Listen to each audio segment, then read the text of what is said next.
il faut dire ceci clairement, car le moment est particulièrement significatif. Demain, il se produira quelque chose d'important. Il ne s'agit pas seulement d'astrologie, mais aussi d'énergie, d'émotions et d'effets très concrets. Le lundi 9 mars, la Lune entre en Sagittaire. Pour certains, cela peut sembler n'être qu'un transit de plus. Pourtant, celui-ci ne se produit pas de façon isolée. Ce changement lunaire agit comme un déclencheur. Une clé cosmique sur le point de rouvrir 3 portes restées fermées, solidement, pendant des mois. Ces derniers temps, quelque chose semblait bloqué. Malgré les efforts, certaines choses ne se concrétisaient pas. L'opportunité ne prenait pas forme. La conversation n'avait pas lieu. L'argent n'arrivait pas. La clarté ne venait pas. Si cela a été votre expérience, il existe une raison astrologique précise à cette fermeture.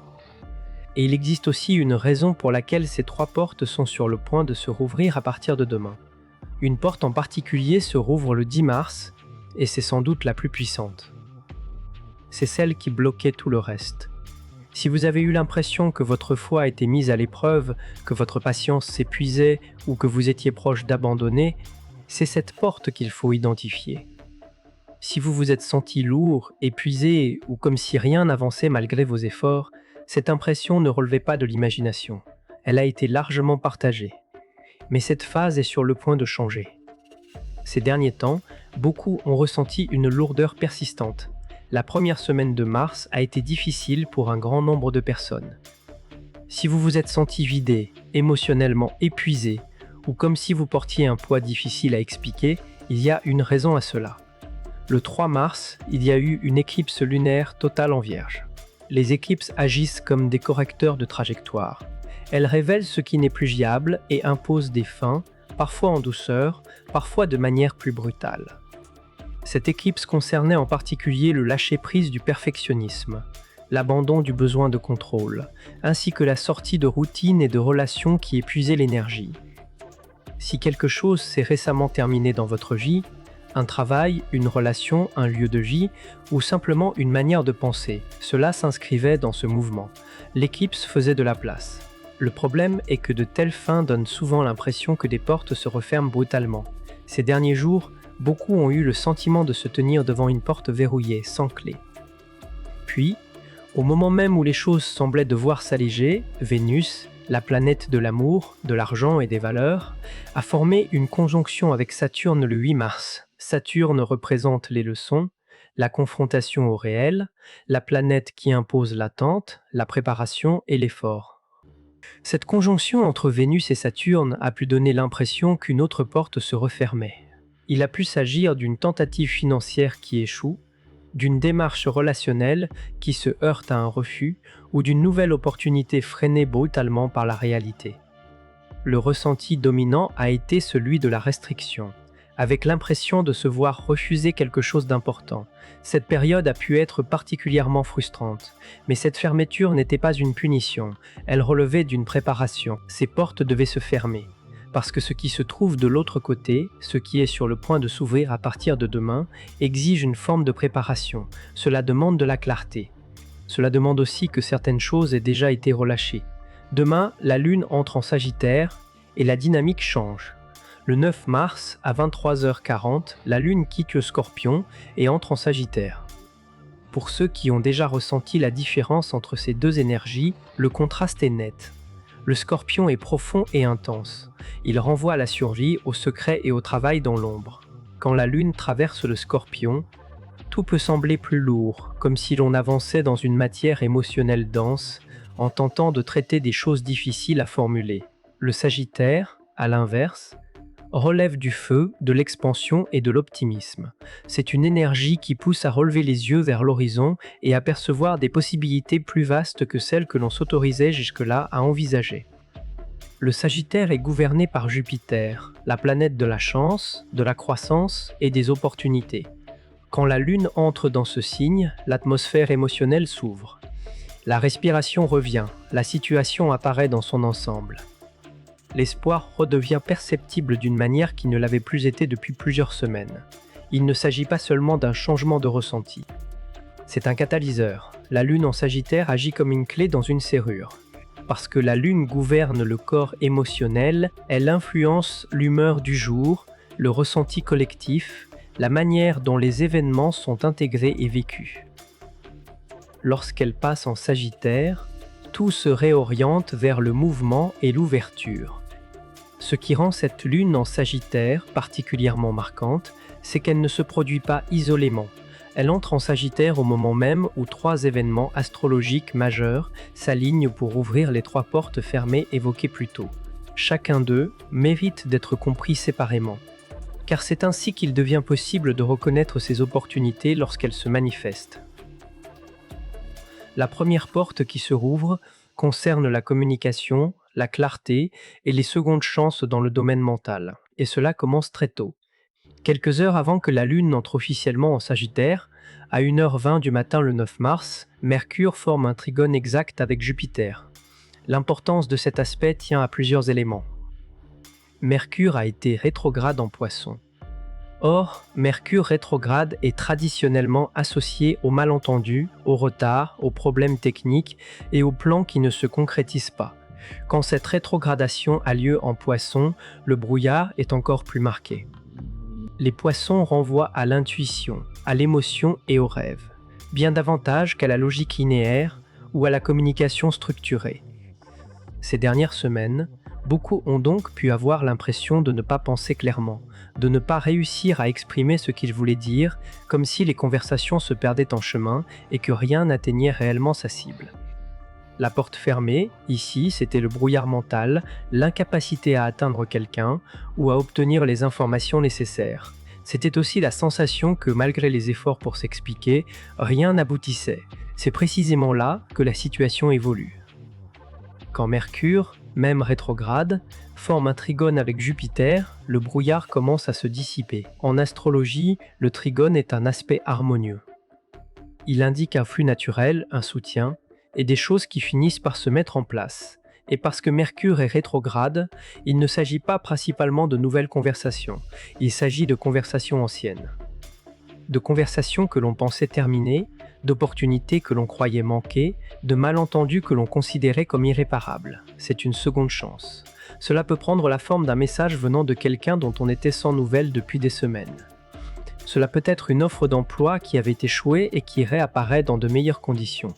Cela peut aussi être un projet créatif abandonné faute de clarté au bon moment et qui redevient soudain parfaitement lisible. L'idée centrale est la suivante: Mercure rétrograde ramène vers d'anciens terrains pour une raison. Il montre ce qui mérite encore d'être sauvé, ce qui mérite encore d'être repris ou défendu.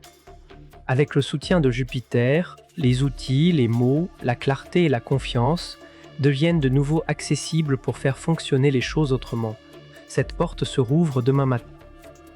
Si quelque chose ou quelqu'un venant du passé réapparaît soudainement, cela ne doit pas être écarté trop vite.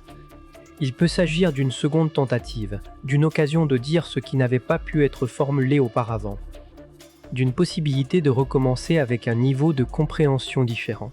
La deuxième porte est celle de l'abondance qui recommence à circuler. C'est sans doute la plus puissante parce que le 10 mars à 23h30, Jupiter redevient direct en Cancer. Pour comprendre cet événement, il faut rappeler le rôle de Jupiter. Cette planète est traditionnellement associée à la chance, à l'expansion, à la croissance, à la richesse et aux opportunités. Quand Jupiter est direct, les choses circulent plus facilement, les portes s'ouvrent, les opportunités deviennent visibles et la chance semble revenir dans le champ de l'expérience. Mais Jupiter est rétrograde depuis le 11 novembre 2025. Cela fait près de 4 mois de recul. Quand Jupiter est rétrograde, cette expansion se tourne vers l'intérieur. La chance se trouve retardée, les opportunités semblent s'arrêter au dernier moment. Si vous essayez de manifester quelque chose depuis la fin de l'année dernière, un nouvel emploi, une avancée financière, une maison, une relation, sans voir de résultats concrets, cette rétrogradation en constitue la logique astrologique. Le mouvement était retenu, non comme une sanction, mais comme une étape de préparation. Cette période peut sembler frustrante, elle peut donner l'impression qu'une possibilité positive est inutilement différée, mais Jupiter rétrograde relève de la croissance intérieure. Il s'agit de construire une base émotionnelle et spirituelle, suffisamment stable pour pouvoir réellement accueillir l'abondance lorsqu'elle arrive. Ainsi, Si vous avez travaillé sur vous-même ces derniers mois, en guérissant de vieilles blessures, en relâchant des croyances limitantes ou en clarifiant ce que vous voulez réellement, ce temps n'a pas été perdu, il relevait d'une préparation. Et cette préparation touche maintenant à sa fin. Lorsque Jupiter redevient direct, tout ce qui stagnait recommence à bouger. Et parce que Jupiter se trouve en Cancer, un signe dans lequel il est exalté, c'est-à-dire dans lequel il fonctionne à son plus haut potentiel, cette reprise concerne en particulier le foyer, la famille, la sécurité émotionnelle et l'abondance fondamentale. C'est la deuxième porte qui se rouvre et son ampleur est considérable. Cela peut concerner un prêt immobilier en attente depuis des mois. Cela peut être une augmentation ou une promotion espérée depuis longtemps. Cela peut encore prendre la forme d'un investissement ou d'une opportunité professionnelle qui aboutit enfin. Cela peut aussi renvoyer à une guérison émotionnelle profonde, permettant de retrouver un sentiment de sécurité dans sa propre vie. L'essentiel est que cela ne relève pas seulement d'un coup de chance. Cela s'inscrit comme l'aboutissement d'un travail déjà accompli. C'est une forme de reconnaissance du travail fourni, de la patience maintenue et de la confiance conservée même lorsque rien ne semblait bouger. Jupiter redevient direct le 10 mars. Et lorsque cela se produira, ce changement pourra être ressenti non comme une simple variation subtile, mais comme un mouvement concret vers l'avant. Ce qui était bloqué recommencera à circuler. Ce qui était verrouillé commencera à s'ouvrir. Il s'agit d'une nouvelle possibilité d'accueillir une abondance attendue depuis longtemps. La troisième porte est d'une autre nature. Elle ne concerne ni les conversations, ni l'argent, ni les opportunités extérieures. Elle est intérieure, spirituelle et liée à la libération. Le 11 mars, à 5h40 du matin, a lieu le dernier quartier de lune en Sagittaire. Dans le cycle lunaire, cette phase correspond au lâcher-prise. C'est le moment où l'on se défait de ce que l'on portait afin d'avancer plus léger, plus libre et plus aligné. Mais il ne s'agit pas de n'importe quel dernier quartier de lune. Il a lieu en Sagittaire, le signe des croyances, de la philosophie et des récits que l'on se raconte sur soi-même et sur ce qui reste possible. Le point central est le suivant, les deux premières portes se sont rouvertes, la conversation revient, l'abondance recommence à circuler. Mais si d'anciens bagages sont encore là, croyances limitantes, peurs, doutes, récits fondés sur l'idée de ne pas mériter de bonnes choses, alors il devient difficile de franchir ces portes désormais ouvertes. Cette troisième porte est celle qui doit être ouverte de l'intérieur. Le dernier quartier de lune en Sagittaire invite à identifier la croyance à laquelle on s'accroche encore et qui maintient le blocage. Il invite aussi à reconnaître l'histoire que l'on continue de se raconter alors qu'elle n'est plus vraie, ainsi que la peur qui continue d'orienter les choix. Cela peut être la croyance que les belles choses n'arrivent pas à des personnes comme soi. Cela peut être la peur de perdre ce que l'on obtient. Cela peut encore être le récit selon lequel on ne serait pas assez intelligent, pas assez digne ou pas assez prêt. La porte fermée, ici, correspond au blocage intérieur, à ce qui empêche d'entrer pleinement dans les opportunités qui cherchent à se présenter. Le 11 mars, une occasion se présente de relâcher cela, de le laisser partir, de franchir cette porte et de laisser derrière soi une ancienne version de soi-même. Cette étape peut être inconfortable. Abandonner d'anciennes croyances, même lorsqu'elles font souffrir, peut susciter de la peur. Cela peut donner l'impression de perdre une part de son identité. Mais une réalité demeure, il n'est pas possible d'entrer dans une nouvelle phase de sa vie tout en restant attaché à l'ancienne version de soi-même. Il s'agit ici de libération spirituelle, de nettoyage karmique, et du moment où l'on choisit de faire confiance au fait que cette seconde chance peut être reçue. Si ce travail est accompli, si ce qui doit être relâché l'est effectivement, alors l'entrée dans la prochaine phase de vie pourra se faire avec davantage de légèreté, d'ouverture et d'alignement. Cela peut se manifester différemment selon le signe, parce que la manière dont ces portes se rouvrent dépend de la place du Sagittaire, des Poissons et du Cancer dans le thème. Pour le Bélier, cela touche la 9e maison, celle de l'apprentissage supérieur et de l'aventure. Pour le Taureau, cela concerne la 8e maison, celle des ressources partagées et de la transformation. Une percée financière peut apparaître à travers l'argent des autres, les prêts, les investissements ou les entreprises communes. Pour les Gémeaux, Cela active la 7e maison des partenariats. La porte qui se rouvre peut prendre la forme d'une relation romantique ou professionnelle qui offre un nouveau départ. Pour le Cancer, la configuration est particulièrement favorable. Jupiter redevient direct dans la première maison, celle du soi. Il s'agit ici d'entrer dans sa puissance, son magnétisme et sa chance. Un nouveau commencement devient possible. Pour le Lion, cela touche la 12e maison du subconscient et des choses cachées. La seconde chance peut venir en coulisses, à travers un travail intérieur, des pratiques spirituelles ou quelque chose gardé, privé jusqu'ici. Pour la Vierge, après cette éclipse intense dans son signe, cela touche la 4e maison, celle du foyer et des racines. Une seconde chance peut concerner l'immobilier, une guérison familiale ou la construction d'une sécurité émotionnelle plus solide. Pour la Balance, cela active la 10e maison de la carrière et de la réputation publique. La porte qui se rouvre est ici professionnelle. Une promotion, une reconnaissance ou une opportunité d'affermir sa place dans son domaine. Pour le Scorpion, c'est la 2e maison des revenus personnels et des valeurs qui est activée. Il s'agit d'un retour de circulation financière, d'une nouvelle source de revenus ou d'une reconnaissance renouvelée de sa propre valeur. Pour le Sagittaire, cette période occupe une place centrale. La Lune se trouve dans la première maison de l'identité. La porte qui se rouvre concerne le fait de devenir une version plus complète et plus alignée de soi-même. Pour le Capricorne, cela touche la 12e maison de la clôture et du repos.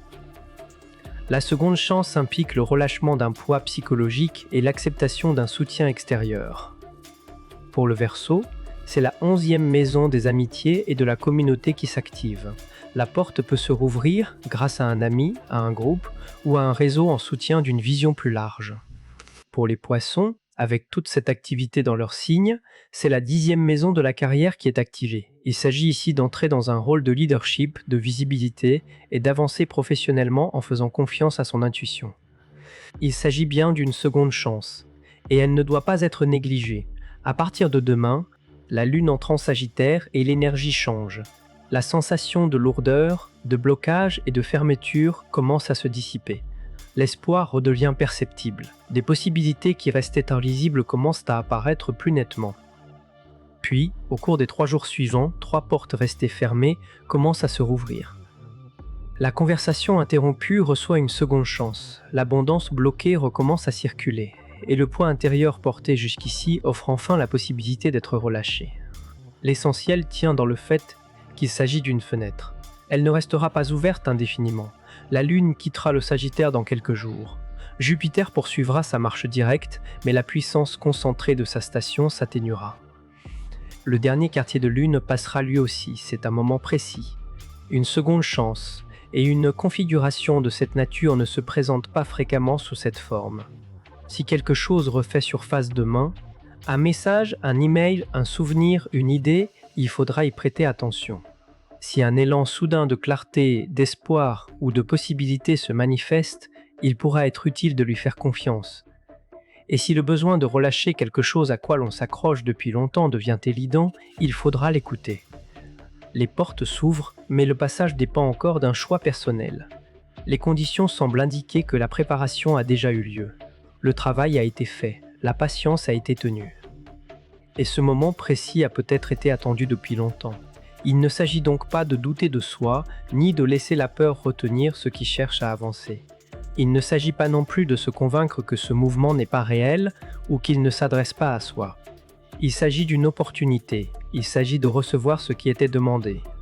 Et il reste à l'accueillir. Si ce contenu résonne en vous et que vous souhaitez en voir davantage dans cette ligne, vous pouvez vous abonner.